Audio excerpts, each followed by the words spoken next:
ఇప్పుడు అందరూ కూడా పుష్పము, అక్షింతలు, పసుపు, కుంకుమ అటువంటి పుష్పంతోనే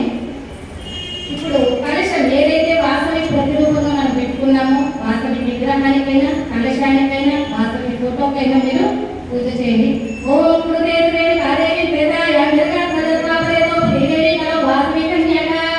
శ్రీమద్ విశ్వచరాచరత్క సజ్యోతిషికారోపిణి దేవశ్రీ దేవతోచామరే సంసేయమానాత్మ శ్రీ వాణి గిరిజా మత్కవిత సంధ్యా కరేత్రాంచిత